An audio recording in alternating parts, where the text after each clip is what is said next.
Ma femme a murmuré, faisons comme si nous n'étions pas mariés.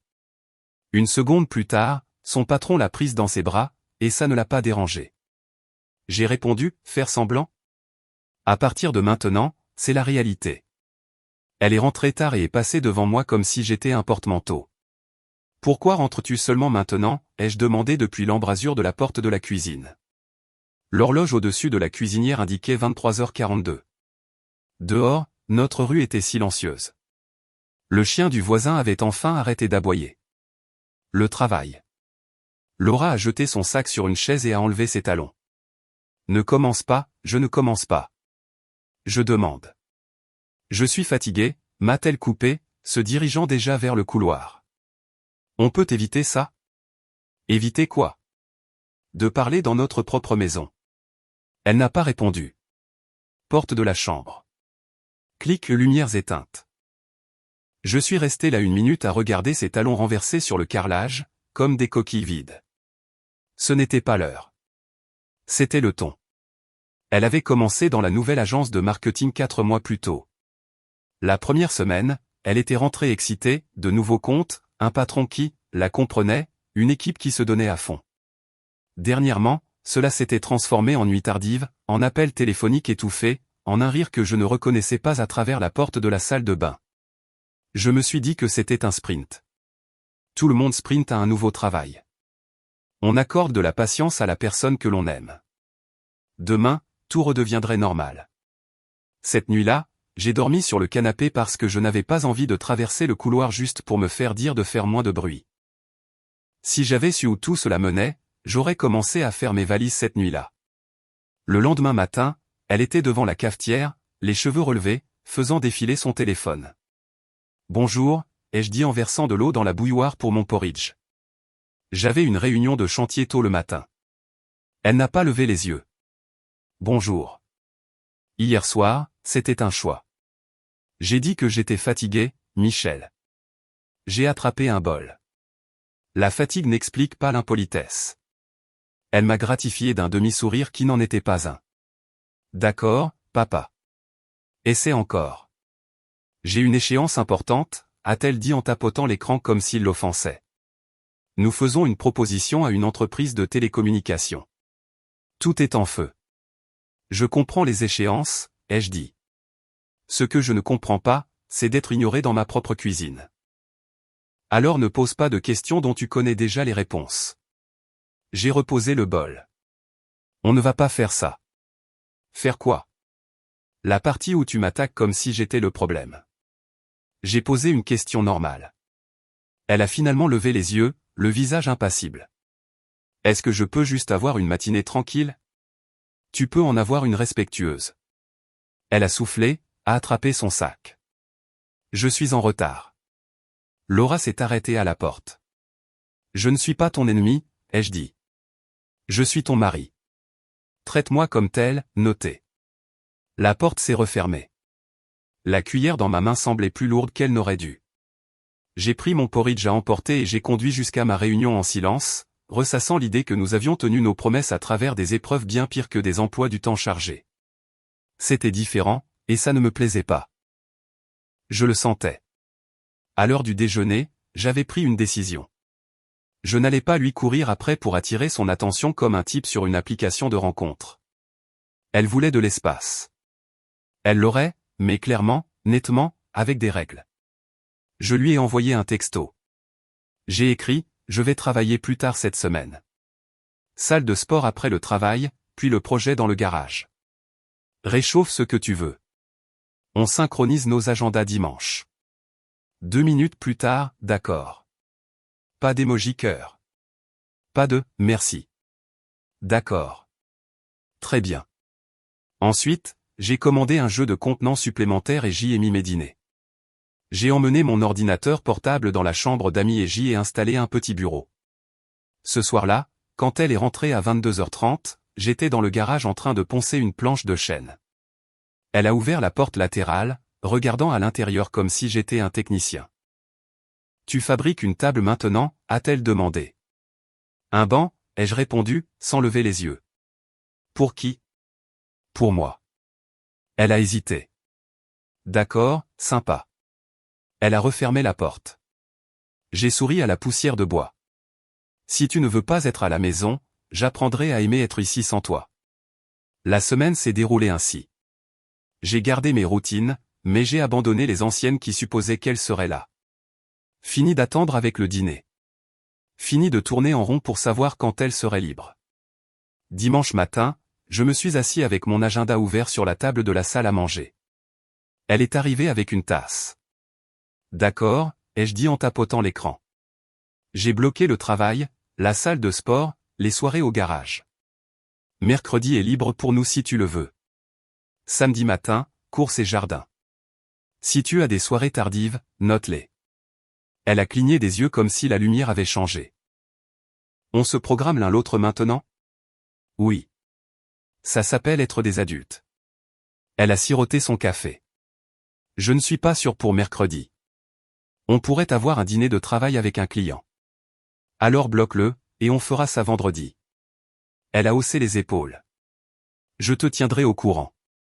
Le but est de me tenir au courant le dimanche, ai-je dit. Si tu ne peux pas, dis non, et je ferai d'autres plans. Ses yeux se sont plissés. D'autres plans?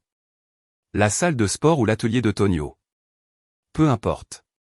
Elle a posé sa tasse. Tu es très organisé tout d'un coup. J'en ai juste marre des zones grises. Elle a levé les yeux au ciel et s'est éloignée. J'ai tapé, vendredi provisoire, confirmation requise avant mercredi 18h. Cela m'a fait plus de bien que ça n'aurait dû.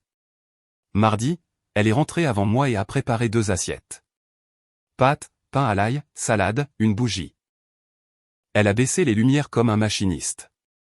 Trêve, a-t-elle demandé quand je suis entré, se mordillant un peu la lèvre, ce qui avait l'habitude de me faire chavirer. Qu'est-ce que c'est que ça, ai-je demandé en accrochant mes clés. Une offrande de paix. J'ai été cassante. Je sais. Elle m'a poussé l'épaule avec une assiette. Assieds-toi. Mange. Ça sentait bon. Elle a versé de l'eau, m'a jeté une serviette, et pour la première fois depuis des semaines, elle m'a demandé comment s'était passée ma journée et a vraiment écouté. Nous avons mangé et ri en nous remémorant la fois où notre voisine avait embouti sa propre boîte aux lettres avec son monospace. Elle a touché mon bras 1 fois, 2 fois. Une vieille mémoire musculaire m'a tiré. Après, elle a fait la vaisselle pendant que j'essuyais.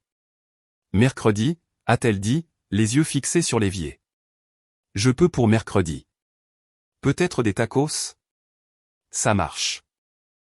Elle a tendu la main et a lissé mon col comme si j'allais à un bal de promo. Tu as l'air fatigué. C'est ce qui arrive quand on vit avec un fantôme qui pille le garde-manger et disparaît. Ne dis pas ça. Elle a grimacé, puis a essayé de sourire. Tu me manques aussi. Je voulais y croire. Je n'ai rien dit et j'ai rangé les assiettes. J'étais loin de me douter que cette offrande de paix était une halte, pas un changement de cap. Mercredi après-midi, elle a texté, désolé, dîner avec un client. On remet ça. J'ai appelé. Elle n'a pas décroché. J'ai répondu par texto, compris. Je vais chez Tonio. Ne m'attends pas, Tonio tient un garage de quartier. Nous avons grandi ensemble à Lyon, puis nous avons tous les 2 déménagé dans le sud. C'est le genre de gars qui parle avec ses mains et dit la vérité même quand ça blesse votre fierté. Quand je suis entré, il a agité une clé à molette. Enfin sorti de ta cachette. Dîner avec un client, ai-je dit en grimpant sur un tabouret. La radio murmurait quelque chose sur le football.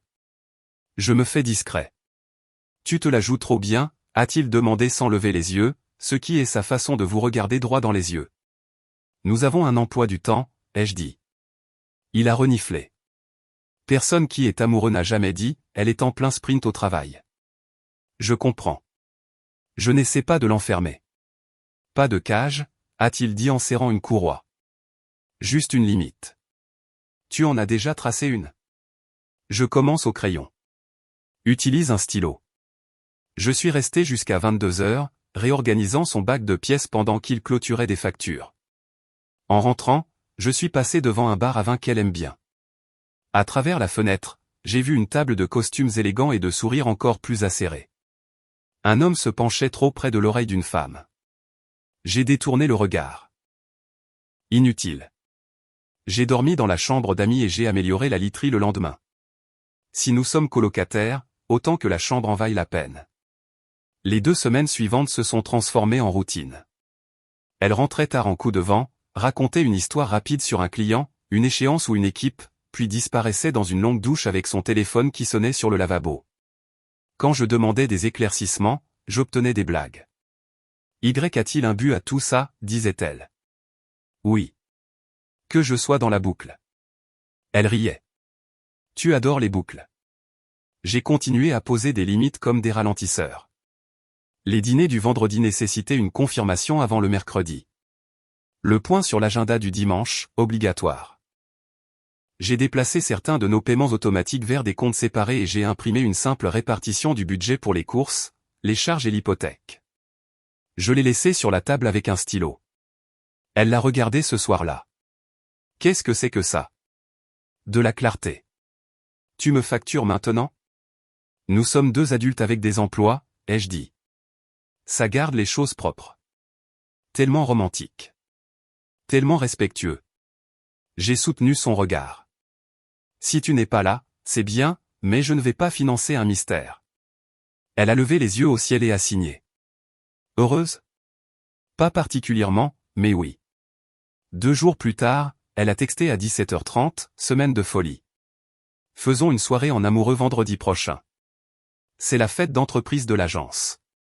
Nourriture gratuite, groupe de musique, open bar. Habille-toi bien.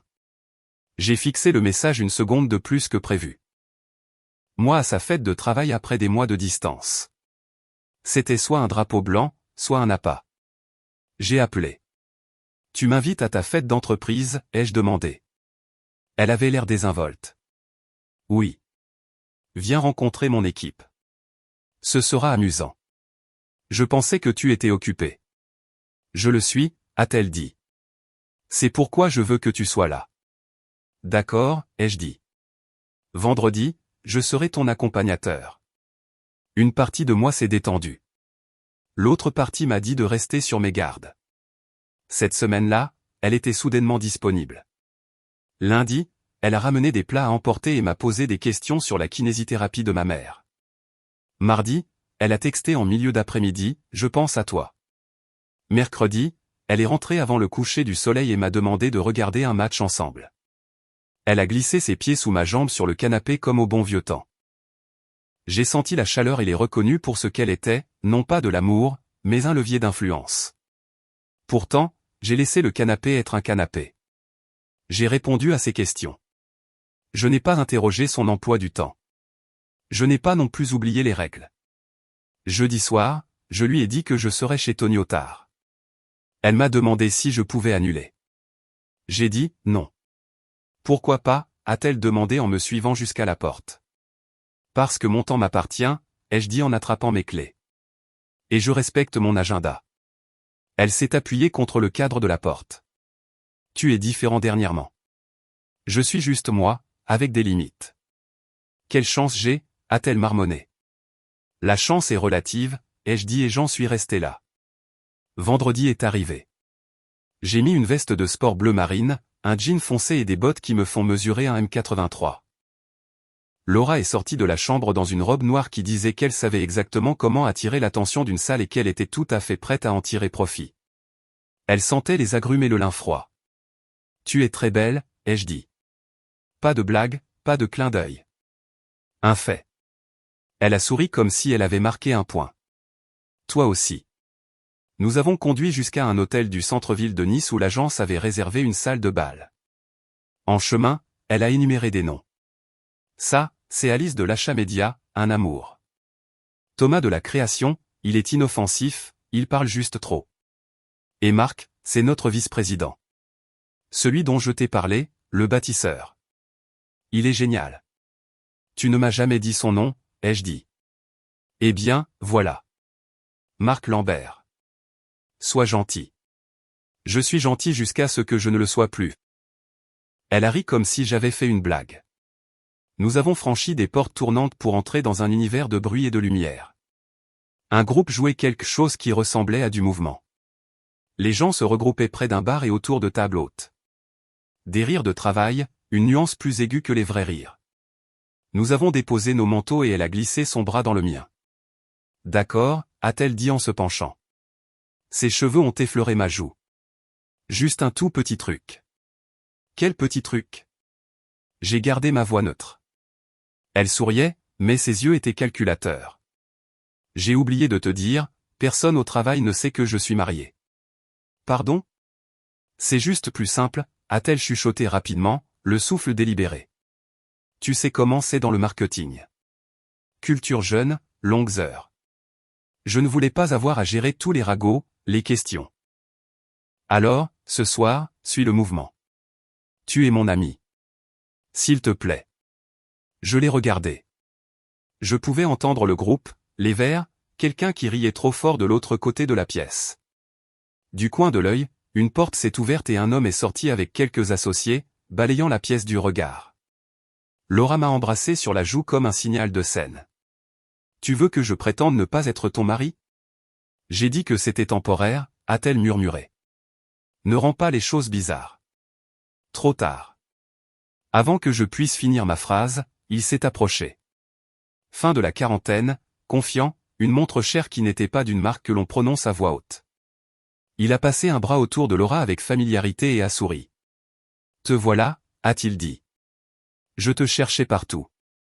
Tu es incroyable. Toi aussi, a-t-elle répondu, la voix une nuance plus haute qu'elle ne l'était jamais à la maison. Marc, voici. Ses yeux se sont tournés vers moi. Et vous êtes? J'ai observé le visage de Laura pour la première fois depuis des mois. La panique a éclaté.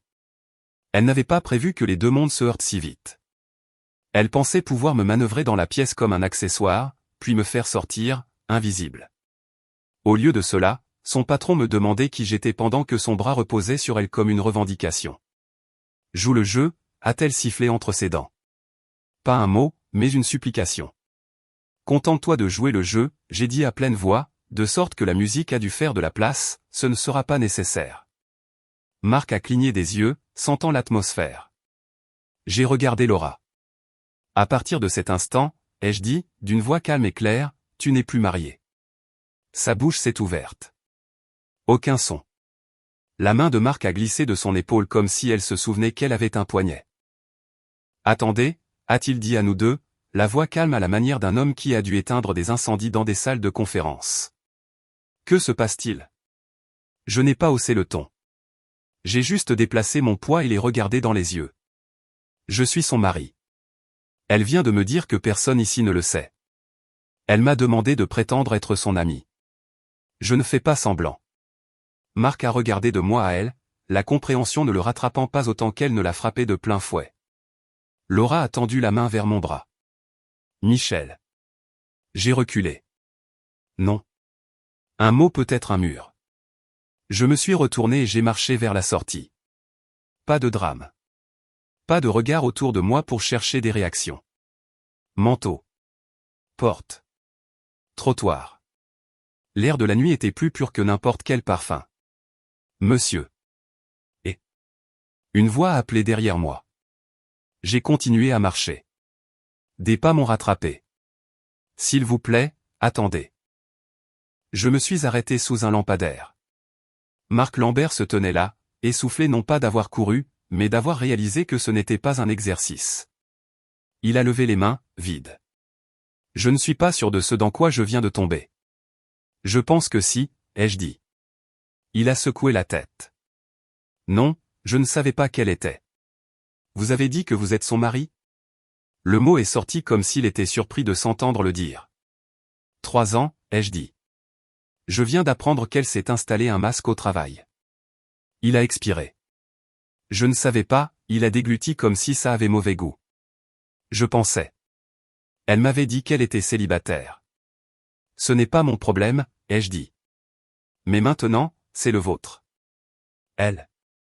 Il s'est interrompu, les yeux se plissant de professionnalisme. Je suis désolé. Ce n'est pas comme ça que nous gérons les choses. Je suis désolé que vous ayez dû la prendre comme ça. Ce n'est pas mon moment préféré. Il a hoché la tête une fois, comme un homme révisant un plan. Je vais retourner là-dedans pour gérer ça. Je ne m'attends pas à ce que vous vous en souciez, mais j'ai besoin que vous m'entendiez le dire. Je n'en avais aucune idée. Je vous ai entendu. Il a tendu la main. Je suis Marc. Je l'ai serré. Michel. Je suis désolé, Michel, a-t-il répété. Cela ne sonnait pas comme des excuses de commercial. Cela sonnait comme un point à l'ordre du jour avec des conséquences. Je réparerai ce que je peux réparer. Faites ce que vous avez à faire, ai-je dit. J'ai lâché sa main, me suis retourné et j'ai marché. Je l'ai entendu rester là une seconde, puis retourner à l'intérieur. J'ai conduit jusqu'à la maison sans radio, une liste se formant dans ma tête qui n'avait rien à voir avec l'espoir. À la maison, j'ai pris une valise dans le placard et j'ai rangé mes vêtements sans drame. Jeans, chemise, chaussures de course, trousse de rasage. J'ai pris mon passeport et mon acte de naissance dans le coffre-fort, mon ordinateur portable professionnel sur le bureau. J'ai laissé mon alliance sur la commode comme une pièce dont on n'a pas besoin pour le distributeur automatique. J'ai écrit un mot, double des clés sur le crochet. Facture partagée comme convenu. Ne me contacte pas ce soir. Je l'ai posé sur la table à côté de la feuille de budget dont elle s'était moquée. Puis j'ai fermé à clé et j'ai conduit jusqu'à chez Tonio. Il a ouvert la porte en t-shirt, tenant un torchon comme s'il avait cuisiné. Tu as l'air d'un homme qui vient de voir l'océan se retourner. Presque, ai-je dit en passant devant lui. Tu as un lit de libre? Toujours. Il a montré le couloir. Que s'est-il passé? Je suis allé à la fête d'entreprise de Laura, ai-je dit en posant mon sac près du canapé. Elle m'a dit en entrant que personne là-bas ne savait qu'elle était mariée. M'a demandé de jouer le jeu, Tonio n'a pas parlé. Il s'est contenté de me fixer. Son patron est venu et avait son bras autour d'elle, ai-je continué. S'est présenté, m'a demandé qui j'étais. Je lui ai dit que je suis son mari et qu'à partir de ce moment, elle ne l'est plus. Tonio a sifflé doucement. Tu n'as pas fait ça. Si. Qu'a-t-il fait? Il m'a poursuivi dehors. A dit qu'il ne savait pas. S'est excusé. A dit qu'il allait arranger ça. Arranger ça comment? Pas mon département, ai-je dit. Je me suis frotté le front une fois et j'ai laissé tomber ma main. J'ai fait une valise. Je reste ici. Il a hoché la tête comme le dentiste confirmant qu'une dent devait être arrachée. Bien. Tu veux une bière ou un sandwich? De l'eau, ai-je dit. Et un service. Demande. Je change mes routines à partir de demain. Salle de sport tôt, travail, pas de soirée flottante. Tu me gardes occupé à l'atelier le soir si je te le demande. Marché conclu. Et une dernière chose, ai-je ajouté. Ne me laisse pas y retourner parce qu'elle se montre gentille. Tonio a souri. Je pourrais l'imprimer sur un t-shirt, ne confonds pas un pansement avec une opération chirurgicale. Exactement. Il m'a tapé sur l'épaule. La chambre est prête. Les draps sont propres. Tu peux utiliser le deuxième tiroir de la salle de bain. Demain, on va chercher quelques caisses et on vide ton matériel. Oui. Donne-moi 48 heures, ai-je dit. Je déciderai de ce que j'enlève. Il a hoché la tête. Juste. Je n'ai pas bien dormi, mais honnêtement. Le matin est venu avec une fenêtre pâle et une odeur de café. Tonio m'a tendu une tasse et n'a pas posé de questions. Au travail, j'ai gardé la tête baissée et j'ai fait mon boulot, ce qui consiste à jongler avec plusieurs dossiers sans laisser les clients voir l'instabilité. Mon téléphone est resté silencieux. À midi, le silence s'est transformé en quelque chose de pesant. À 14h13, il a sonné. Laura. J'ai laissé le message aller sur la boîte vocale. Il a sonné de nouveau, puis un texto, s'il te plaît, décroche. S'il te plaît. Je suis sorti dans la ruelle derrière le bâtiment et j'ai répondu. Sa voix est sortie en trombe. Michel, s'il te plaît. Je t'en supplie. S'il te plaît, ne raccroche pas, j'ai 2 minutes, ai-je dit. J'ai tout gâché, a-t-elle commencé, les mots s'accumulant. Je sais que je l'ai fait hier soir. Écoute, Marc n'était pas censé être là. Il ne va jamais à ses fêtes. Je pensais que c'était juste les équipes. J'allais te le dire. Non, tu n'allais pas le faire, ai-je coupé. Tu allais maintenir 2 histoires tant qu'elles n'entraient pas en collision. S'il te plaît, a-t-elle dit, et pour la première fois, ce n'était pas confiant. C'était petit. Je n'avais pas prévu ça. J'ai paniqué. Je n'ai jamais voulu te faire de mal. Tu n'as pas trébuché sur un tapis, Laura, ai-je répondu. Tu en as construit un. J'ai été renvoyé, a-t-elle lâché. Aujourd'hui. Il m'a convoqué et m'a renvoyé. Il a dit que c'était une question d'éthique ou d'image ou je ne sais quoi. Il a dit que j'avais menti. C'est vrai. J'en paie le prix. Peut-on parler maintenant? Peut-on arranger ça? Son souffle crépitait dans le haut-parleur. J'ai été puni. D'accord? J'ai appris ma leçon. Tu es désolé de t'être fait prendre, ai-je dit. Tu n'es pas désolé du système que tu as mis en place. Ce n'est pas juste. C'est exact. J'ai besoin de toi, a-t-elle dit. J'ai besoin de mon mari. Je suivrai n'importe quel emploi du temps que tu veux. Le budget? D'accord. L'agenda? D'accord. J'appellerai ta mère pour m'excuser. Je dirai n'importe quoi à n'importe qui. S'il te plaît, rentre à la maison. Non, ai-je dit. Michel. Non, ai-je répété. C'est fini. Tu jettes notre mariage par la fenêtre à cause d'une seule erreur à une fête, a-t-elle demandé, l'incrédulité frappant ses voyelles. Ce n'était pas une seule erreur, ai-je dit. C'était des mois de manque de respect résumés en une seule phrase dans l'embrasure d'une porte. J'ai regardé ma montre. Mes 2 minutes sont écoulées. Ne raccroche pas. S'il te plaît, ne raccroche pas. Je démissionnerai. Enfin, je suis déjà renvoyé. Je trouverai un autre travail. J'irai en thérapie. Tu m'as perdu, ai-je dit. Je t'enverrai un message pour mes affaires. Ne sois pas à la maison quand je passerai. Tu ne peux pas faire ça. Si, je peux, ai-je dit, et j'ai raccroché. J'ai bloqué son numéro. Ensuite, je suis rentré à l'intérieur et j'ai dit à mon patron que j'avais besoin d'une demi-journée le lendemain pour des raisons personnelles. Il a hoché la tête sans être indiscret. À mon bureau, j'ai ouvert un navigateur et j'ai rempli une demande de divorce en ligne. Pas de discussion au tribunal, pas de drame, juste le formulaire, les frais, la ligne tracée à l'encre. Puis j'ai envoyé un courriel à un serrurier. À 18 h, je suis allé à la maison avec Tonio. Nous avons agi efficacement. J'ai pris mes outils, le projet de banc, mes vêtements, les albums photos auxquels je tenais, la photo encadrée de mon père avec sa casquette de baseball de travers. J'ai laissé le canapé, la table à manger, la télévision. J'ai laissé la vaisselle de mariage prendre la poussière à côté de l'idée qu'elle avait de l'importance. J'ai changé les piles de la caméra extérieure et j'ai désactivé mon accès au compte partagé. Madame Martin d'un accent grave côté nous a vus et nous a fait un signe de la main. Son accent marseillais transformait, bien, en 3 syllabes. Tout va bien? Je déménage juste quelques affaires, lui ai-je dit. Vous étiez un bon voisin, a-t-elle dit. Vous entreteniez votre pelouse mieux que mon Didier. Dites bonjour à Didier de ma part. Dites à cette femme à vous de ralentir, a-t-elle ajouté à voix basse. Je l'ai vu filer comme une flèche. Je ne gère plus sa vitesse, ai-je dit.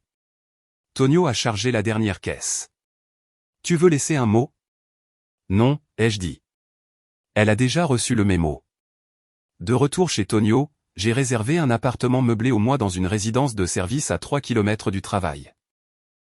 2 chambres, un petit balcon, une salle de sport en bas. J'ai installé le banc, rangé mes outils sur une étagère et accroché la photo de mon père au-dessus de la console d'entrée. Cette nuit-là, j'ai dormi dans un lit que j'avais payé et qui n'avait pas d'histoire tissée dans ses draps. Les jours suivants ont pris un rythme. Travail, salle de sport, chez Tonio, sommeil. Les gens au travail ont remarqué que j'étais plus mince, plus vif. Un après-midi, ma responsable, Marion, a jeté un œil dans mon cubicule. Tu as l'air d'un homme qui a cessé de négocier avec lui-même, a-t-elle dit. Nouveau programme, ai-je répondu. Continue comme ça, a-t-elle dit en me confiant un nouveau projet que tout le monde avait évité. Je l'ai accepté. Être occupé est une bonne chose quand votre cerveau veut rejouer de vieilles cassettes. Laura a essayé de me joindre par courriel. Nous devons parler. S'il te plaît, décroche. Je suis désolé. J'ai créé un filtre qui archivait tout ce qui venait de son adresse. Elle a contacté Tonio par Instagram. Il a répondu par une seule ligne, parle à Michel par l'intermédiaire de son avocat. Courriel si nécessaire. Elle a essayé d'appeler ma mère. Maman lui a dit que ce n'était pas son cirque et de respecter ma décision. Maman est douée pour ça. 2 semaines plus tard, Alice de l'équipe de Laura m'a trouvé sur Facebook. Nous ne nous étions jamais rencontrés. Son message n'était pas dramatique, juste quelques lignes. Je ne savais pas qu'elle était mariée. Je suis désolé pour ce que vous avez vu. Il l'a licenciée dès qu'il l'a découvert. C'est le chaos au bureau. J'espère que vous allez bien. Je n'ai pas répondu. On n'a pas besoin d'applaudissements pour faire ce qui est juste. Un samedi matin, je suis allé à la maison à 9h avec Tonio et un déménageur pour récupérer le reste de mes outils. La voiture de Laura n'était pas là. J'ai laissé mon jeu de clés sur le comptoir de la cuisine. Le mot sur les factures était toujours là, exactement où je l'avais laissé. J'ai pris le papier du budget et je l'ai jeté au recyclage. Les règles ont leur utilité.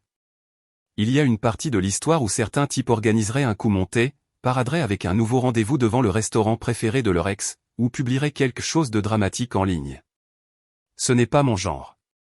Ma version de la vengeance est très simple, supprimer l'accès. Tu n'as pas mon temps. Tu n'as pas mon nom. Tu n'as pas mon calme. C'est incroyable à quel point votre vie devient tranquille lorsque vous raccompagnez le chaos à la porte. 1 mois a passé. Le travail s'est stabilisé. Je me suis surpris à cuisiner de nouveau. Des choses simples, œufs et poivrons, steak sur une poêle en fonte, saumon au citron et au sel. J'ai acheté un Renault Alaskan d'occasion avec une benne assez grande pour le bois et une cabine assez confortable pour des excursions au lac. Tonio et moi avons fini le banc, et je l'ai posté sur un forum de quartier. Il s'est vendu en une journée. Une femme nommée Claire, de la pépinière du coin, est venue le chercher. Elle l'a chargé dans son VUS et a demandé si je faisais des tables. J'ai dit oui. Elle a demandé une carte. Je n'en avais pas. J'ai écrit mon numéro sur un reçu. 1 semaine plus tard, j'avais un travail d'appoint, 3 jardinières et un comptoir de caisse. C'était bon de mesurer du bois au lieu du temps que quelqu'un d'autre refusait de donner. Quant à Laura, j'ai appris par un ami commun qu'elle avait trouvé un emploi dans une plus petite agence de l'autre côté de la ville. Titre de junior, moins d'argent. Elle a dû quitter la maison et louer une chambre près de l'autoroute. Elle postait un autoportrait de temps en temps avec des citations de motivation en dessous, ce qui est l'équivalent du ruban adhésif sur les réseaux sociaux. Je ne regardais pas. Les gens me le disaient parce que les gens aiment raconter des histoires. 2 mois après la fête, j'ai croisé Marc Lambert dans un café. Il m'a reconnu, s'est raidi, puis s'est détendu comme s'il se souvenait du scénario dans lequel nous étions. « Michel » a-t-il dit en s'approchant. « Comment allez-vous »« Mieux » ai-je dit. Il a hoché la tête. « Bien. Je voulais juste redire que ce que j'ai dit ce soir-là tient toujours. Nous avons fait des changements. Nous avons clairement indiqué que le statut personnel n'est pas un levier dans cette entreprise. Cela aurait déjà dû être clair. Bonne politique, ai-je dit. Il a jeté un œil à mes clés de camion. Vous construisez des choses. J'essaie. Continuez comme ça, a-t-il dit. Il y a moins d'effondrement de cette façon. Notez. Nous nous sommes serrés la main. Il n'a pas mentionné son nom. Moi non plus. Il est parti. Je suis retourné à mon café et à la liste de mesures pour le comptoir de Claire. Le soleil a traversé la fenêtre et a éclairé le papier comme une simple approbation. Je peux vivre avec la simplicité. 1 semaine après ça, Laura a essayé une fois de plus. Elle a envoyé une lettre à l'adresse de l'atelier de Tonio, à mon nom, car elle n'avait pas l'adresse de mon appartement. Tonio a texté, « Tu la veux ?» J'ai dit, « Ouvre-la et résume, s'il te plaît. » Il l'a lu. Elle dit que ton rire lui manque. Elle est désolée. Elle veut parler en personne. Elle promet qu'elle arrangera les choses. Elle dit qu'elle avait peur à ce travail et qu'elle pensait devoir jouer un rôle. Quelle est la demande ? Dîner. Parler. Une dernière chance. Dis-lui non. Il l'a fait. Elle n'en a pas envoyé d'autres. Voici la partie que vous attendiez. La scène finale. Ce n'était pas des feux d'artifice. C'était de la clarté. 3 semaines plus tard, un samedi, je suis allé à la maison pour une dernière visite avec l'agent immobilier. La maison sentait le nettoyant au citron et le vide. L'agent, un type nommé Denis avec une coupe de cheveux parfaite, parcourait les pièces en énumérant des chiffres. Laura est arrivée alors que nous vérifions le garage. Elle est sortie en jean et en t-shirt simple. Cheveux relevés, pas de maquillage, la version d'elle qui était autrefois la mienne. Pendant une seconde, mon cerveau a essayé de jouer un montage heureux. Puis il s'est souvenu de l'embrasure de la porte de l'hôtel. « Michel » a-t-elle dit, s'arrêtant à une longueur de voiture comme s'il y avait une barrière. « Laura » ai-je répondu. Denis nous a jeté un regard et a disparu pour vérifier les formulaires comme un bon vendeur. Elle a dégluti. « Je sais que tu m'as bloqué. Je n'essaie pas de faire une scène. Je voulais te donner ça. » Elle a tendu une enveloppe en papier craft comme un accessoire. Les reçus pour les charges. Ma moitié, pour les 30 derniers jours. Tu n'auras pas à me courir après. Je l'ai prise. Merci. Je ne suis pas là pour me battre, a-t-elle dit. Je voulais juste. Je voulais dire que je comprends. Vraiment. J'ai retracé où j'ai commencé à le faire. Les blagues, les nuits tardives, la façon dont j'ai changé les règles était ensuite punie de l'avoir remarqué. Je sais que j'ai fait ça. C'est vrai, ai-je dit. Et je suis désolé, a-t-elle dit. Je sais que tu ne me dois pas le pardon. Non, en effet, ai-je dit. Et ce n'est pas une facture que je vais payer. Elle a hoché la tête lentement, comme si le sol sous elle avait bougé et refusait de revenir en place. J'ai beaucoup perdu. Tu as perdu le respect, ai-je dit. Et avec moi? C'est tout le compte. Je sais. Elle a regardé autour du garage, les crochets au mur où mes outils avaient été suspendus. Tu remettais toujours les choses à leur place, a-t-elle dit comme si c'était un souvenir qu'elle voulait garder. Oui. Elle m'a regardé de nouveau. Y a-t-il quelque chose que je puisse faire, aussi? Non, ai-je dit. Il n'y a rien à faire. Elle a expiré par le nez. D'accord. J'ai ramassé l'enveloppe. Nous avons terminé ici. Denis t'enverra par courriel les détails de l'annonce. Est-ce que tu me détestes, a-t-elle demandé. Non, ai-je dit. Je n'ai pas de temps à perdre avec ça. Elle a tressailli un peu, puis l'a masqué par un hochement de tête. J'espère que tu es heureux. Je le suis, ai-je dit. Parce que j'en ai fini. Je suis passé devant elle en direction de la porte. Elle n'a pas bougé. Michel, a-t-elle dit, une dernière tentative. Je me suis arrêté. Penses-tu vraiment que j'allais te quitter pour lui, a-t-elle demandé, la voix à peine plus haute qu'un murmure. Je pense que tu as laissé la porte ouverte, ai-je dit. Je l'ai fermée pour toi. Elle n'a pas répondu. J'ai franchi la porte d'entrée et suis sorti au soleil. Denis a passé la tête hors de la cuisine comme un suricate. Tout va bien, a-t-il demandé. Tout est réglé, ai-je dit. Mettez-la en vente lundi. En vente lundi, a-t-il souri. On va vous obtenir le meilleur prix du marché. Contentez-vous de me faire partir d'ici. Nous nous sommes serrés la main. Je suis monté dans mon camion et j'ai démarré. Au feu rouge, j'ai regardé dans mes rétroviseurs. Aucun fantôme ne me suivait. Épilogue. Bien. J'ai quitté la résidence de service pour un petit bungalow au bout de la rue du Lac. 2 chambres, une pour moi, une que j'ai transformée en atelier avec un établi digne de ce nom et un système de dépoussiérage qui ne fait pas maudire mon nom aux voisins. J'ai construit une table à manger et une tête de lit. Claire m'a présenté son amie Diane lors d'un barbecue dans son jardin. Diane enseigne les sciences en 4e et a un rire qui sonne comme une cloche que l'on n'a pas honte de faire sonner. Nous sommes allés prendre un café, puis nous avons promené son chien, puis nous avons mangé des tacos un mardi que je passais autrefois seul. Lent, propre, réel. Le dimanche, j'appelle ma mère et je lui apporte un poulet rôti et des haricots verts. Tonio m'appelle toujours par mon nom de famille comme si nous avions 15 ans. Nous pêchons parfois. Il prétend savoir comment faire. Moi, je sais vraiment. Je vois la voiture de Laura de temps en temps près de l'autoroute. Elle va et vient, rapidement. Les gens disent qu'elle travaille dur et garde la tête baissée. J'espère qu'elle apprend quelque chose. Pas pour nous, pour elle-même. Pour quiconque s'assiera à une table avec elle la prochaine fois et méritera la vérité sans avoir à la réclamer. Vous voulez la dernière ligne? La voici. Le respect n'est pas négociable. J'ai essayé la conversation. J'ai essayé l'agenda. J'ai essayé la patience. Quand elle m'a demandé de prétendre que je n'existais pas, je lui ai donné exactement ce qu'elle avait demandé.